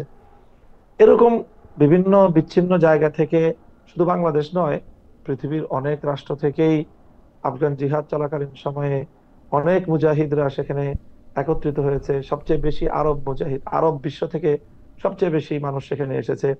ইউরোপ আমেরিকা থেকেও উল্লেখযোগ্য পরিমাণ এসেছে। আমাদের বাংলাদেশের তুলনায় ইউরোপ এবং আমেরিকার আপনার সেখানে যোদ্ধার সংখ্যা অনেক বেশি হবে। সেই ক্ষেত্রে আমি মনে করি না যে ক্ষেত্রে বাংলাদেশের সাথে এই বিষয়টার কানেকশন খুব শক্তিশালী কোনো কিছু। মানে আমাদের প্রশ্ন ছিল যে আপনি কি ওই টিটিপির হয়ে পাকিস্তানের এই যুদ্ধটাকে, যদি বাংলাদেশের কোনো তরুণরা যেতে চায় তাহলে সেই ক্ষেত্রে আপনি আহ্বান জানাবেন, মানা করবেন, নাকি আপনার অবস্থাটা কি হবে? মানে আপনি কি এটাকে একটা ন্যায় সঙ্গত ব্যাপার মনে করেন কিনা? না, এখানে আমরা যেহেতু পাকিস্তানের যে রাষ্ট্রের বিশেষ করে আলেম সমাজ যারা, তারা এই পাকিস্তান রাষ্ট্রের ভিতরে অন্তর্ঘাতমূলক এই কার্যক্রমগুলোকে তারা সমর্থন করছেন না ব্যাপকভাবে। কাজেই আমরা দূর থেকে আমাদের সম্পূর্ণ সেই বিষয়টা অ্যানালাইসিস নেই যে তারা আসলে কিভাবে কাজগুলো করছে। আমরা সেখানকার আমাদের নির্ভরযোগ্য আলেম সমাজের মতামতের উপরে আমরা আস্থা রাখতে চাই, এবং সেই ক্ষেত্রে আমরা বলি যে পাকিস্তানের মতো একটা রাষ্ট্রের ভিতরে অন্তর্ঘাতমূলক এই ধরনের সশস্ত্র তৎপরতা এটি কোনোভাবেই কাম্য নয়। আমাদের একজন দর্শক মন্তব্য করেছেন যে আপনি তো আসলে ঐতিহাসিকভাবে ভারতের বিরোধী একটা আপনার অবস্থান সবসময় ছিল, সে অবস্থান কোনো পরিবর্তন হয়েছে কিনা? আপনি চাইলে উত্তর দিতেও পারেন, নাইলে আমরা পরের প্রশ্নে যাই। না, আমাদের সেই অবস্থায় কোনো পরিবর্তন হয় নাই। যতদিন ভারত আমাদের প্রতি, ইসলামের প্রতি তার এই বিমতা সুলভ আচরণ বন্ধ না করবে, ততদিন পর্যন্ত ভারত বিরোধী আমাদের এই মনোভাব এবং অবস্থান অব্যাহত থাকবে। আপনার কাছে এই প্রশ্নে আবার একটু মনে হয় যে আপনার কাছে কি এরকম মনে হয় কিনা যে ভারত একটা পিক অ্যান্ড চুজ করে, যেমন মানে এই মুহূর্তে আফগানিস্তানের চেয়ে বড় ইসলামিক শরিয়া মানা দেশ তো আসলে নাই, যেই কারণে অনেক দেশই তো তাদের সাথে তাদের একটা ভালো সম্পর্ক থাকবে, পাকিস্তানের সাথে থাকবে না, বাংলাদেশের সাথে অন্যরকম হবে, সেটা কি মনে হয় আপনার? এবং আপনি আবার এটাও বলছেন যে তারা যদি মনে করে ভূরাজনীতির ক্ষেত্রে তারা বাংলাদেশকে পাশে পেতে হলে তারা এই রকম একটা শাসন দরকার, সেক্ষেত্রে আপনারাও খুব আপত্তি করবে না। এটা ভারতের এই অবস্থানটাকে আপনি আসলে কিভাবে দেখেন, যে মানে at the end of the day ভারতের জন্য কি শুধু আসলে রাজনীতিটাই মুখ্য, এসব হিন্দু মুসলমান এগুলি আসলে কোনো বড় ব্যাপার না? হ্যাঁ, হ্যাঁ, আমি এটাই মনে করি যে মোদির রাজনীতিও এটাই, সেই হিন্দুত্ববাদকে উস্কে দিয়ে যে কংগ্রেসের ভারতে যে একটি ঐতিহ্যবাহী একটি শান্তিপ্রিয় এবং কি বলে অংশগ্রহণমূলক যে রাজনীতি, সেটার বিপরীতে হিন্দুত্ববাদকে উস্কে দিয়ে এই বিজেপির যে উত্থান, তারা তাদের ইন্টারনাল ভারতে তারা সেই রাজনীতিটা করে, এক্সটার্নাল তাদের যে পলিসি এটা সম্পূর্ণ ভিন্ন। ওকে, সেখানে তারা ওই ওই বিবেচনা তারা করছেন। স্পষ্ট আপনার কথা। কাবুল থেকে ফিরে এসে আপনি প্রথম আলোতে একটি সাক্ষাৎকার দিয়েছিলেন, সেখানে আপনি বলেছেন যে তালেবান সরকার যে নারী শিক্ষার পথ রুদ্ধ করে রেখেছে সেটা আপনার পছন্দ হয়নি। আপনি নারী শিক্ষা, নারীদের কেরিয়ার, চাকরি বাকরি, ব্যবসা বাণিজ্য এসব নিয়ে আপনার দলের ইশতেহার বা অবস্থানটা আমাদের জানাবেন কিনা? বাংলাদেশ জামায়াত ইসলামের আমির সম্প্রতি নারীরা কম কাজ করার ক্ষেত্রে নারীদের 5 ঘন্টা কাজ করলেই পারিশ্রমিক পুরো দেওয়া হবে এটি বলেছেন। এই বক্তব্য নিয়ে আসলে কি বলবেন? যে মনে হচ্ছে জামাতে ইসলামী একটা অবস্থান নিচ্ছে যাতে নারীরা কম কাজ করে তুলনায়, কারণ 5 ঘন্টা কাজ করলে তো আসলে কারো পক্ষেই, কোনো কোম্পানির পক্ষেই আসলে তাকে নেওয়া খুব লাভজনক হবে না। আপনার অবস্থানটা কি যদি আমরা একটু বলতেন? হ্যাঁ, এখানে এখানে বক্তব্যের দুটো দিক আছে। এই 5 ঘন্টায় তাদেরকে পূর্ণ বেতন দেওয়ার যে বিষয়, এখানে নারীর জন্য লাভবান হওয়ার আবার ক্ষতিগ্রস্ত হওয়ার দুটি কিন্তু দিক আপনার বক্তব্যেই চলে আসলো এবং আছে বিষয়টা, এবং এটা রিয়েল। তো আমরা মনে করি যে আমরা এই মুহূর্তে নারীদের কর্মসংস্থান এবং নারীর কর্মক্ষেত্রে তাদের সুযোগ সুবিধার বিষয়ে একেবারে একেবারে চূড়ান্ত কোনো কথা আমি এই মুহূর্তে বলছি না।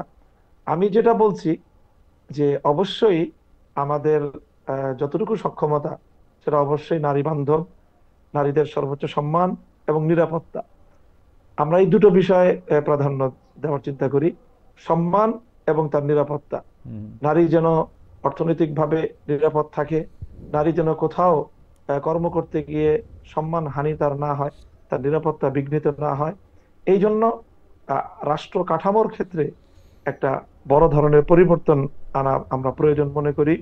সেজন্য শিক্ষাঙ্গন থেকে সকল ক্ষেত্রে নারীদের জন্য যে সেপারেট ব্যবস্থাপনা, ভিন্ন ব্যবস্থাপনা, সেই জাতীয় ব্যবস্থাপনাকেই আমরা প্রায়োরিটি দিই। তৈরি পোশাক শিল্পের ক্ষেত্রে যে এখন প্রায় 50, কম বেশি হতে পারে 50 লাখের মতো নারী শ্রমিক আছেন, মানে যদি আমরা ব্যাকওয়ার্ড লিঙ্কেজগুলিও ধরি, তারা কি যেভাবে এখন কাজ করতেছেন সেভাবেই কাজ করতে পারবেন আপনার পছন্দ মতো, বা আপনি সরকারের নেতৃত্বে থাকলে? অবশ্যই তারা শুধু এভাবে না, তাদের এখন বেশ কিছু বড় বড় সমস্যা আছে। নিরাপত্তার সমস্যা, তাদের হ্যারাসমেন্টের সমস্যা, এই সমস্যাগুলো রাষ্ট্রের বড় ধরনের এখানে আমি মনে করি ইনভলভমেন্ট দরকার। এবং রাষ্ট্রের পক্ষ থেকে এই যে নারীদের যে কর্মসংস্থানগুলো, সেখানে দুর্ঘটনা ঘটলে নারীরা স্বাভাবিকভাবেই এই দুর্ঘটনা ওভারকাম করার জন্য বা সেখান থেকে নিরাপদে সরে আসার জন্য পুরুষদের মতো তাদের সেই ক্যাপাবিলিটি থাকে না। এই জাতীয় বিষয়গুলি আরো নিরাপদ হওয়া দরকার। নারী শ্রমিকদের সেখানে পুরুষ সুপারভাইজারদের দ্বারা নানাভাবেই তারা নিগৃহীত হয়, হয়রানির শিকার হয়। সেই বিষয়গুলোর ক্ষেত্রে একটা রাষ্ট্রীয় নির্দেশনা থাকা দরকার এবং সেটার একটা সুপারভাইজিং দরকার। এই জাতীয় বিষয়গুলো আমরা নিশ্চিত করে নারীদের জন্য গার্মেন্টস সেক্টর সহ ইত্যাদি ক্ষেত্রে নিরাপদ এবং উত্তম কর্মসংস্থানের বিষয়টা আমাদের হাতে আমরা সুযোগ পেলে এটাকে আরো সম্প্রসারিত করব। আপনারা এই ক্ষেত্রে কি তালেবান মডেলটা ফলো করবেন, যে আপনারা নারীদের কম কাজ করার ক্ষেত্রে উৎসাহিত করবেন, যে নারীরা কম কাজ না করুক? কারণ মানে এই প্রশ্নটা আপনাকে বলা একটা দ্বিরুক্তি, কারণ আপনি স্পষ্ট বলেছেন যে আপনি আসলে ওটা ওদের পছন্দ করেন নাই, ওদের সিস্টেমটা। না, আমি বলি, এটা আমার মনে হচ্ছে যে ইমারাতের আফগানিস্তান সম্পর্কে এটা একটা ভুল বার্তা। হুম, তারা কিন্তু নারী দৃষ্টিভঙ্গিগতভাবে তারা কিন্তু নারীর কর্মসংস্থানের বিরোধী না। তারা হলো সৌদি বা আরব বিশ্বের যে মডেলটা আছে এই ক্ষেত্রে হুম। তারা সেটা ফলো করতে চাচ্ছে, যে আরব বিশ্বে কিন্তু ব্যাপকভাবে নারী শিক্ষার আয়োজন আছে এবং উন্নত আয়োজন, ব্যবস্থাপনা, সব সুন্দর ব্যবস্থাপনার মাধ্যমেই তারা সেটা করতে চাচ্ছে। তো আমি সেই জায়গাটাতে আমার কথা সেটাই, যে বাংলাদেশেও আমরা না, নারীদের জন্য আমরা যদি সব এ- বিষয়ে। শায়ক এখানে যদি আমরা অ্যাপেল টু অ্যাপেল হ্যাঁ, তুলনা করি, যেমন সৌদি আরবে একজন নারী কিন্তু হ্যাঁ, কাজ করতে পারে, আহ, একইভাবে হ্যাঁ, আফগানিস্তানে কি একজন নারী কাজ করতে পারে? সৌদি আরবে একজন নারী গাড়ি ড্রাইভ হ্যাঁ, করতে পারে, আফগানিস্তানেও কি একজন হ্যাঁ, নারী গাড়ি ড্রাইভ আফগানিস্তানে তো করতে পারে? এখনো হ্যাঁ, হ্যাঁ, সেখানে সৌদি ড্রাইভ আরবে কি, করতে পারে নারীরা সব। সৌদি আরবে কি যারা, নারীরা নারীরা আফগানিস্তানে ড্রাইভ করে, আমি নিজেই দেখেছি। জি, নারীরা সেখানে ড্রাইভ করছে, নারীরা মার্কেটিং, তাদের আলাদা মার্কেট আছে, আলাদা সেখানে মার্কেট, তারা ব্যবসা বাণিজ্য করছে। মার্কেটটা আলাদা, হ্যাঁ, সেখানে বিক্রেতাও নারী। হ্যাঁ, এরকম মার্কেট তারা প্রতিষ্ঠা করেছে। আবার কমন মার্কেটেও নারীদের কেনাকাটা সবকিছুই স্বাভাবিক। মানে একটা আরব বিশ্ব বলতে আমরা যদি এখন সৌদি আরব বা মিশর বা আম, তিন জায়গা থেকে যদি আমরা উদাহরণ নেই, ইরানে একটা হ্যাঁ, নারীর যেরকম অধিকার, আফগানিস্তানেও নারীদের সেরকমই অধিকার আছে। হ্যাঁ, আচ্ছা। অধিকারটা ঠিকই আছে, হুম। শুধু শিক্ষার ক্ষেত্রে তারা এখনো পর্যন্ত কোনো ভালো সন্তোষজনক ব্যবস্থা তারা করতে পারেনি। মানে শিক্ষাটার ক্ষেত্রে তারা নারী শিক্ষার বিপক্ষে বা আহ, না, না, দৃষ্টিভঙ্গিগতভাবে বিপক্ষে না, হুম, তারা আন্ডার প্রসেসিং। তারা নারীদের জন্য যেই ধরনের শিক্ষা ব্যবস্থা, শিক্ষার আয়োজন তারা নারীদের চায় জন্য মানে কি সেটা তাদের। আলাদা শিক্ষা ব্যবস্থা, ধরেন মানে পুরুষ আর হ্যাঁ, নারীর শিক্ষা ব্যবস্থাটা হ্যাঁ, আলাদা, হ্যাঁ, মানে আলাদা। মানে কাঠামোগতভাবেও আলাদা, আবার বিষয়বস্তুগত ক্ষেত্রেও আলাদা, যেমন নারীরা আসলে, না, বিষয়বস্তুগত ভাবে আলাদা না, মানে নারীরা কাঠামোগত আলাদা। শুধু কাঠামোগত আলাদা। শিক্ষা প্রতিষ্ঠান আলাদা থাকবে, সবকিছু পড়াশোনা করবে নারীরা। ওকে, কিন্তু সেটা এখনো এটাই তারা, তাদের কাছ থেকে আমরা সেটা বুঝেছি। এখনো তারা শুরু করে নাই। হ্যাঁ, ওটা ওটা শুরু তারা বাস্তবায়ন করতে পারেনি। ওকে। সরকারি প্রাথমিক স্কুলে সঙ্গীত ও শারীরিক শিক্ষা বিষয়ে শিক্ষক নিয়োগের সিদ্ধান্ত নেয়ার পরে আবার বলা যায় আপনাদের আপত্তি, আপনাদের হুঁশিয়ারের মুখে সরকার এই নিয়োগ উদ্যোগ বাতিল করেছে। এখন সঙ্গীত চর্চা, সঙ্গীত শিক্ষা নিয়ে কিন্তু আসলে ইসলামের স্কুলগুলিতে আমরা আমরা তো আর এত ইসলাম জানি না, আপনাদের মুখেই শুনি যে এক একজন এক এক রকম কথা বলছেন। আপনাদের নেতিবাচক অবস্থানের কারণ কি? আপনারা ক্ষমতায় গেলে সঙ্গীত চর্চা, সঙ্গীতের অনুষ্ঠান নিয়ে আপনাদের অবস্থান কি হবে? কেন আমি এই কথা বলছি? কারণ আমি কিন্তু সৌদি আরবে কনসার্ট হতে দেখছি, আরব বিভিন্ন শিল্পীদের দুনিয়া মাতাতে দেখছি। আমি কিন্তু দেখছি যে অনেকে আবার এই কথাও বলছেন, মানে কোরআন হাদিস উদ্ধৃত করেই বলছেন যে আসলে সঙ্গীতের সাথে সরাসরি ইসলামের বিরোধ নাই, অশ্লীলতার সাথে আসে, সেটা সঙ্গীতের সাথে এই বিরোধটা না। আপনি একটু আমাদের বলবেন যে আসলে সঙ্গীত এবং হ্যাঁ, শারীরিক শিক্ষা বিষয়ে ইসলামের শিক্ষক বিরোধের নিয়োগ। জায়গা। হ্যাঁ, জি। হ্যাঁ, হ্যাঁ, শারীরিক শিক্ষা বিষয়ে শিক্ষক নিয়োগের বিষয়ে আমাদের এখানে কোনো কনসার্ন নাই, হুম, আমাদের কোনো দ্বিমতের কোনো জায়গা নেই। শারীরিক শিক্ষা যেটা পিটি করানো এই জাতীয়, এটা তো আমরা কোনোভাবেই এটা বিপক্ষে না।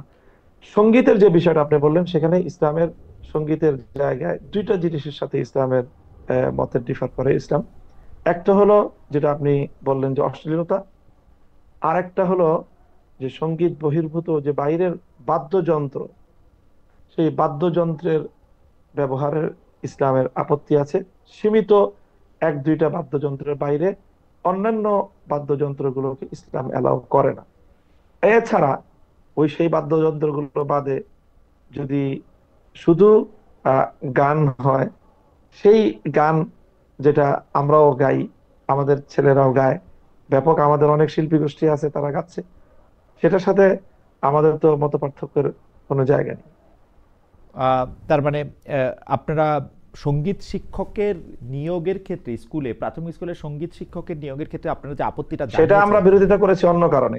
কি? সেটা আপত্তির যা কারণের জায়গা হলো যে সেখানে দেখা যাবে যে নাচ গান সহ একটা ব্যাপক আয়োজনের যে ব্যবস্থাপনা, আমরা মনে করি যে বাংলাদেশের মতো এই ধরনের একটা প্রাথমিক শিক্ষাঙ্গনে এই নাচ গান সহ নানা রকমের যে অনৈসলামিক সংস্কৃতি চর্চার একটা আখড়া হবে সেটা। এবং শিশুকাল থেকেই আমাদের বাচ্চাদেরকে অনইসলামিক সংস্কৃতির দিকে জোরপূর্বক তাদেরকে সেদিকে ঠেলে দেওয়া হবে। আহ, এই অধিকার রাষ্ট্রের নাই যে একটা বাচ্চাকে অনইসলামিক সংস্কৃতির দিকে তাকে ঠেলে দিবে। আপনি কি মনে আপনি করেন যে দেখবেন আপনি কি ক্লাস মনে করেন? 8-এর যে বইগুলো আছে, হুম হুম ক্লাস 8-এর যে বই, অন্যান্য যে সঙ্গীতের বইগুলি ছাপিয়েছে, হুম সম্পূর্ণ একেবারে মনে হয় সে বইয়ের প্রচ্ছদ দেখলেই মনে হয় যে এটা একটা একটা হিন্দুত্ববাদী রাষ্ট্রের একটা সরকারি বা তাদের হিন্দুত্ববাদী কোনো বই হবে। আহ, সেখানে বিভিন্ন মূর্তির, তাদের যে উপাস্য, তার ছবি টবি ইত্যাদি এগুলো দিয়ে তারপরে সেই আপনার সঙ্গীতের বই রচনা করা হয়েছে, ছাপানো আপনি হয়েছে। আপনি কি মনে তো করেন আমরা যে সেই জায়গাটা থেকে আমাদের কনসার্ন। আপনি মনে করেন যে বাংলাদেশে ইসলামী সংস্কৃতি বা যেই সংস্কৃতি ইসলাম আসলে পারমিট করে না, বা আপনার মনে করেন যে ইসলামের সংস্কৃতিও তো নানা ধরনের নানা ব্যাখ্যা আছে, সেই হ্যাঁ, সংস্কৃতি বাংলাদেশে হ্যাঁ, থাকতে পারবে না, ওরকম আপনি মনে করেন? আমি মনে করি যে যেগুলো নিয়ে মত পার্থক্য আছে হুম হুম সেটা নিয়ে আমি রাষ্ট্রের উপর সেগুলো আমি চাপাতে চাই না। হুম আমার আমার সাথে হয়তো যারা সুন্নি বা যারা আমরা মনে করি, আমরা আমাদেরকে যারা দেওবন্দি বলে, হুম সুন্নি আছে, হুম আহলে হাদিস আছে, বিভিন্ন স্কুল অফ থট আমরা ফলো করি। হুম সম্মিলিত সকলের ঐক্যমতের যে জায়গাগুলো আছে সেই জায়গাগুলো বাংলাদেশে মুসলিমের আহ, সভ্যতার উপর, মুসলিম ঐতিহ্যের উপর, সম্মিলিত এবং ঐক্যমতের কোন ঐতিহ্যের উপর আঘাত এটা করতে দেওয়া যাবে না।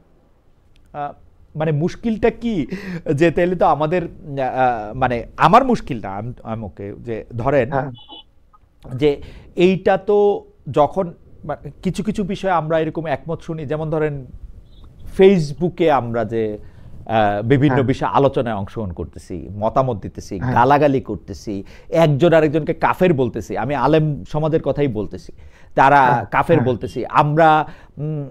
ওয়াজের ময়দানে কোনো ভারতীয়, আমি নাম ভুলে গেলাম, ভারতীয় একজন নায়িকার কথা আমরা বলতেছি, পরে আবার এটাতে ফেরত আসতেছি, আমরা বিভিন্ন ধরনের রসিকতা করতেছি, আদির অসত্য কথা বলতেছি। ওগুলি ওগুলি বন্ধ করার ব্যাপারে হ্যাঁ, তো আপনাদের একটা কড়া অবস্থানকে আমরা আসলে দেখি। হ্যাঁ, হ্যাঁ, না, না, এটা এটা খালিদ ভাই আপনি ভুল বললেন আমি মনে করি।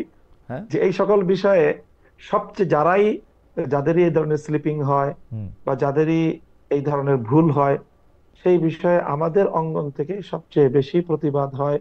এবং সেটাকে, এবং আমাদের চাপের কাছেই হুম আপনি যেটা বললেন না, হুম যে আবার ভুল স্বীকার করলো, হুম এই ভুল স্বীকার কিন্তু আমাদের অঙ্গন থেকে এই জাতীয় ভুলের প্রতিবাদের কারণেই ভুল স্বীকারটা করা হয়। আচ্ছা, তো মানে আমি আপনাদের, মনে করি কিন্তু না আপনাদের সেই যে- প্রতিবাদটা আমরা আসলে খুব প্রকাশ্যে দেখি না, কারণ আমরা দেখি কি, যে ধরেন একজন বক্তা, তিনি এত এত এত এত নিষ্ঠুরভাবে, এত মানে আরেকটা গোষ্ঠীকে এমনভাবে আক্রমণ করতেছেন যে আসলে ধরা যাক, আপনি এগুলো আসলে খুব ভালো করেই জানেন, যে ধরেন যে 12ই রবিউল আউয়াল আসলে পালন করা হবে কি হবে না, মিলাদুন্নবী থাকবে কি থাকবে না, এগুলি হ্যাঁ, ক্ষেত্রে তো একটা গোষ্ঠীগত জায়গা থেকে আরেকটা গোষ্ঠীকে এমনভাবে আক্রমণ করা হয় হ্যাঁ, যে মানে আমাদের আসলে মানে প্রথমেই বলে নেওয়া হয় যে উমুক হচ্ছে কাফের, এবং উনিও একজন আলেম। এখন আমরা কোন দিকে যাব আসলে? আমি, না, না, কোন দিকে যাব, আপনি যেভাবে অসহায়ত্ব প্রকাশ করতেছেন, হ্যাঁ বিষয়টা এমন না। আচ্ছা এখানে বাংলাদেশের যারা নেতৃস্থানীয় আলেম সমাজ, যারা প্রতিনিধিত্বশীল আলেম, তাদের পক্ষ থেকে কিন্তু এই বিষয়ে একটা চমৎকার ভারসাম্যপূর্ণ দিক নির্দেশনা আছে, আমাদের বক্তব্য আছে। এবং আমরা সকলেই প্রতিনিধিত্বশীল আলেমগণ এই ক্ষেত্রে আমি মনে করি যে অঙ্গনে এমন কোন বিরোধ আমাদের বাংলাদেশে নেই যে যেটা নিয়ে এরকম চরম পর্যায়ের কোন অস্থিরতা তৈরি হয়। দুই একজন ব্যক্তি যারা তার একান্তই দুর্বল, তাদের ভুল বলবো। আচ্ছা, আমি একটা বিষয় শুধু আপনার একটু দিক নির্দেশনা চাই শিক্ষক হিসেবে, সেটা হচ্ছে যে আপনি কি মনে করেন যে একটা ইসলামী জলসায় আরেকটা ধর্মকে আক্রমণ করে বা ওই ধর্মের বিভিন্ন সাংস্কৃতিক চর্চাকে আক্রমণ করে কথা বলা কি উচিত আসলে, বা এটা কি ঠিক আছে? আপনি কি মনে করেন? এখানে আমি বলি হুম আমি বলি হুম হুম একটা হলো কম্পারেটিভ রিলিজিয়াস ডিসকাশন, হুম এটা একটা তো গুরুত্বপূর্ণ আলোচনা। এটা তো আলোচনা করতেই হবে। হুম, আমি আমার ধর্মকে শ্রেষ্ঠ জ্ঞান করি। হুম, আমার ধর্ম কেন শ্রেষ্ঠ, তো সেটা তো আমাকে প্রমাণের আলোকে, যুক্তির আলোকে মানুষকে বলতে হবে। হুম, হ্যাঁ, সেটা বলতে গিয়ে অবশ্যই ইসলামের যে নির্দেশনা আছে সেক্ষেত্রে অন্যদের সম্মানের প্রতি লক্ষ্য রাখা, অন্য ধর্মের বিরুদ্ধে কটাক্ষ না করা, সেই মূলনীতিগুলো তো আমাকে অবশ্যই অনুসরণ করতে হবে। সেটা যদি কেউ অনুসরণ না করে, তাহলে তো সে ইসলামের নির্দেশনায় সে অনুসরণ করলো না, তার বক্তব্য ইসলামী হলো কিভাবে? সায়ক, কম্পারেটিভ রিলিজিয়াস ডিসকাশনের কথা আপনি বলতেছেন। আপনি যখন ওয়াজের মাঠে 2 লাখ মানুষের সামনে কথা বলেন, আপনার মনে কি কখনো এই সন্দেহ হয় যে এদের কেউ কেউ আসলে ইসলাম ধর্মের চেয়ে অন্য ধর্মের প্রতি বেশি ঝুঁকে যাচ্ছে, সেই জন্য আপনার কম্পারেটিভ রিলিজিয়ানটা আনতে হবে আমার ধর্মটাকে সর্বশ্রেষ্ঠ করার জন্য, বলার জন্য? না, আমার ধর্মের অনেক বিধান আছে, যেই বিধানের শ্রেষ্ঠত্বের ব্যাপারে এখানে অধিকাংশ অনেক মানুষেরই তাদের ধারণা নেই, যার কারণে তারা ধর্মের অনেক আসপেক্টকে তারা ঠিক সেইভাবে ধারণ করে না। হুম, তো সেই বিষয়গুলি মানুষের বিশ্বাসকে সুপরিশুদ্ধ করা, ইসলামের প্রতিটি ক্ষেত্রের বিধানকে নিজের জীবনে ধারণ করা, বিশ্বাসে ধারণ করা, কর্মে ধারণ করা, তারপরে সেটা প্র্যাকটিস এবং বাস্তবায়ন করার ক্ষেত্রে সেটার জন্য চেষ্টা করা, এই জাতীয় বিষয়গুলো আছে না? সেই জন্য কি আরেকটা ধর্মকে ছোট করাটা দরকার? মানে আমরা না না, আমরা ছোট, আপনি ওটা, আমি তো গা- ওটাকে আগেই, আমি গা- তো সেটাকে ই- আগেই করে আসলাম, বলে আসলাম যে কোন ধর্মকে ছোট করার প্রশ্ন এখানে নাই। গালাগালি পর্যন্ত করা তুলনামূলক হয়, বিশ্লেষণ গালাগালি করলেই, পর্যন্ত করা হ্যাঁ, হয়। এগুলো এগুলো তো গালাগালি করাটা, এটা একজন ব্যক্তির অসৌজন্যতা। হুম, গালাগালি করাটা, কাউকে কটাক্ষ করাটা, এটা ইসলামের নির্দেশনার বাইরে কেউ করলো, হুম, সেটার দায় তার নিজের। ওকে। এটা সামগ্রিকভাবে আলেম সমাজের দায় নেবে না। আপনি কাবুল থেকে ফেরার পর আপনার একজন ছাত্র আহ, আপনাকে আহ, কিছু প্রশ্ন করেছেন। আমি আপনার ছাত্রের কথা আপনাকে বলি। আপনাকে শিক্ষক সম্বোধন করে তিনি বলছেন, আফগানে, মানে আপনি কাবুল থেকে ফেরার পরে তিনি বলছেন, আফগানে ভিন্ন মতের কোনো জায়গা নেই, বাংলাদেশের শারিয়াতে ভিন্ন মত কি জায়গা পাবে? ধরে নেওয়া যাক দেওবন্দ ব্যাখ্যার শারিয়া কায়েম হলো, সেই ব্যাখ্যার বাইরে ধর্মের অন্য কোনো চিন্তা, চর্চা, বোঝাপড়া কি সেই শারিয়া শাসনে জায়গা পাবে?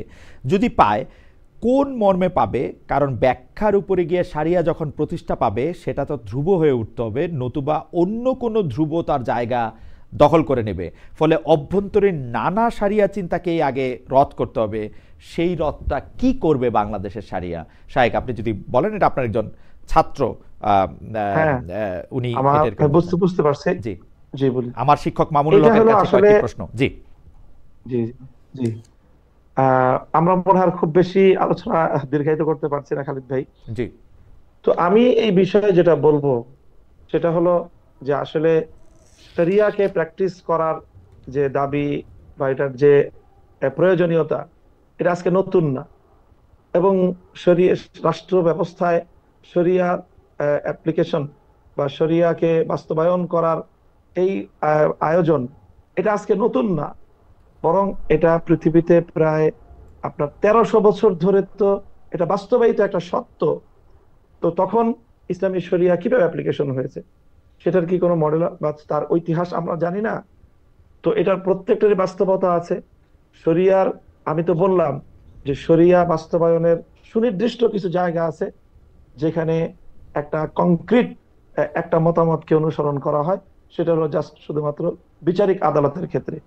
আর এছাড়া ইসলামকে অনুসরণ করার শরিয়া অথবা ফিকহের, যদি শরিয়া বলে যদি ফিকহ বোঝানো হয়ে থাকে, তাহলে ফিকহের যতগুলো গ্রহণযোগ্য মতবাদ আছে, সবগুলো মতবাদকে ধারণ করেই একটা ইসলামী শাসন ব্যবস্থা, খেলাফত ব্যবস্থা পৃথিবীতে 1300 বছর পর্যন্ত চলেছে। এটা আজকে নতুন প্রশ্ন হিসেবে উত্থাপন করাটা, আমি মনে করি ইতিহাস সম্পর্কে এটা সঠিক না জানা থাকার কারণ। মামুন ভাই, আপনি আমাদের আর কতক্ষণ সময় দিতে পারবেন? আমরা যদি একটু জানা থাকে তাহলে আমরা একটু আর কতক্ষণ? না, আমি আর আমার সময় তো আসলে 10টা পর্যন্ত ছিল। জি, জি, ছিল। সময় মানে আপনি কি আর ইতিমধ্যে 5-7 মিনিট থাকতে পারবেন আমাদের সঙ্গে? 5 মিনিট। জি, 5 মিনিট। আমি একটু বলি যে আমাদের একজন দর্শক, উনি বলছেন, সাইফুল ইসলাম ওনার নাম, নাস্তিক খালেদ কোন আলেম অন্য ধর্মের লোকদের গালি দিছে প্রমাণ দে, উদ্দেশ্যমূলক প্রশ্ন, আপনি বুঝতেই পারতেছেন যে কিভাবে আসলে গালাগালিগুলি হয়। যাই হোক, আমি এটা নিয়ে কথা বাড়াতে চাই না। আমি আপনার কাছে প্রশ্ন যেটি করতে চাই যে জামাতে ইসলামী সহ আপনারা নির্বাচনী জোটের উদ্যোগ নিয়েছিলেন, এখন আমরা শুনছি জোটের বদলে আপনারা প্রার্থীভিত্তিক সমঝোতা করবেন। এদিকে জামাতে ইসলামী কিন্তু মোটামুটিভাবে 300 আসনে নিজেদের প্রার্থী নির্ধারণ করে রেখেছে। এইটার ক্ষেত্রে আপনারা আসলে প্রার্থীভিত্তিক সমঝোতাটা কিভাবে করবেন? আহ, জামাতের সাথে জোট গঠন করার উদ্যোগ আমরা কখনোই নেই, বরং আমরা বাংলাদেশ খেলাফত মজলিসের পক্ষ থেকে ইতিমধ্যে 268টা আসনে আমরা আমাদের প্রার্থী তালিকা চূড়ান্ত করেছি। অবশিষ্ট 32টা আসনেও আমাদের একাধিক প্রার্থীর মধ্য থেকে আমরা বাছাই কার্যক্রম চূড়ান্ত করতে পারিনি বলে ঘোষণা করা হয়নি। 300 আসনে আমাদেরও নির্বাচন করার প্রস্তুতি সম্পূর্ণ আছে। তো সেই জায়গাটা থেকে এমন একটা আলোচনা চলছে যে হয়তো আসনে আসন ভিত্তিক কোনো একটা সমঝোতা হতে পারে, যে যে আসনে এক দলের প্রার্থী থাকবে সেই সেই আসনে অন্যান্য দলগুলো প্রার্থী দিবে না, এরকম একটা সমঝোতা হওয়ার আলোচনা আছে, সম্ভাবনা আছে। সেক্ষেত্রে সেটা আসলে কতগুলো আসনে শেষ পর্যন্ত এই সমঝোতা গিয়ে দাঁড়াবে এটা তো সময়ই বলে দিবে।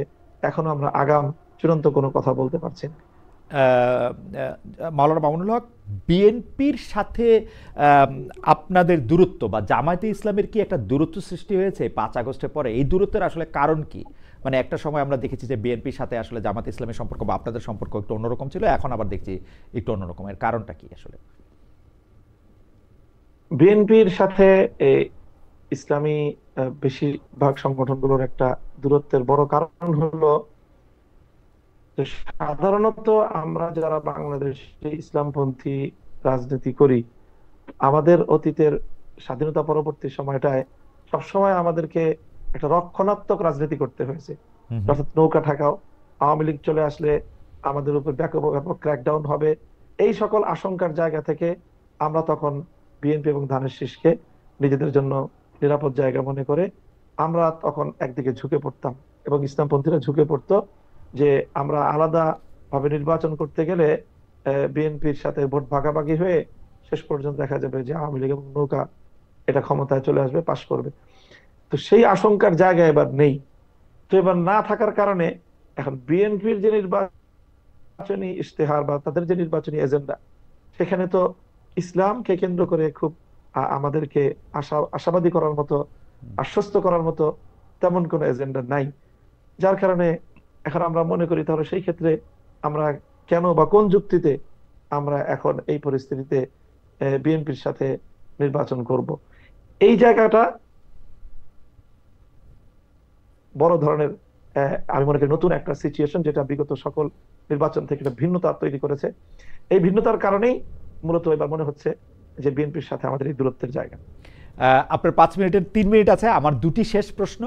একটি প্রশ্ন হচ্ছে এনসিপি যে নতুন রাজনৈতিক দল, তাদের আপনি আসলে কিভাবে মূল্যায়ন করেন? আর শেষ প্রশ্নটি অবশ্যই বর্তমান সরকারকে নিয়ে, এনসিপির কথা যদি বলেন আমাদের 1 মিনিটে।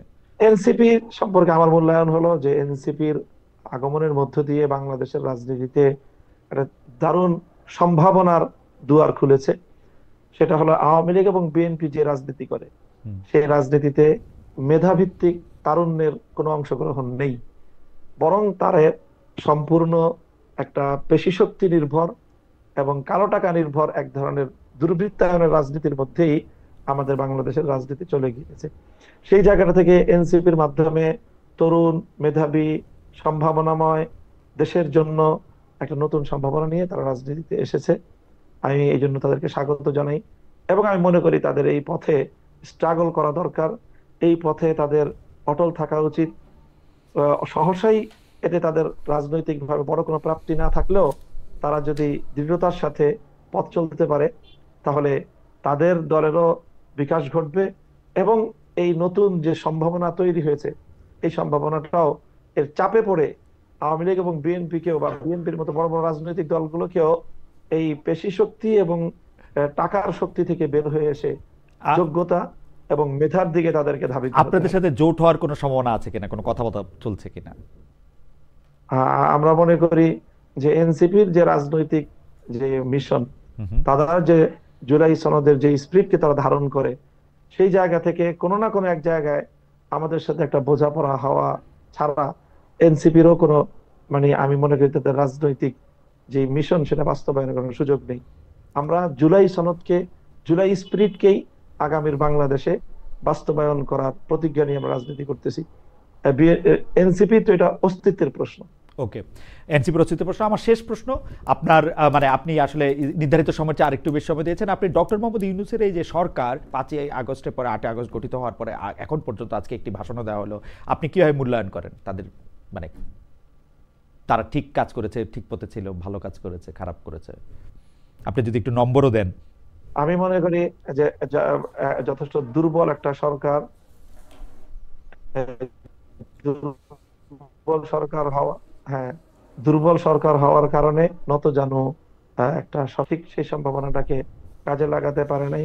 কারণ এই সরকারের মধ্যে রাজনীতিবিদ এর সংকট রয়েছে। বিভিন্ন এনজিও নির্ভর সরকার যেটাকে বলা হয়েছে, এই সরকার জুলাই চেতনাকে যথাযথভাবে তারা বাস্তবায়ন করতে আরো অনেকেই আগেই সক্ষম হতো যদি তারা আরেকটু দৃঢ় হতো। এটাই তাদের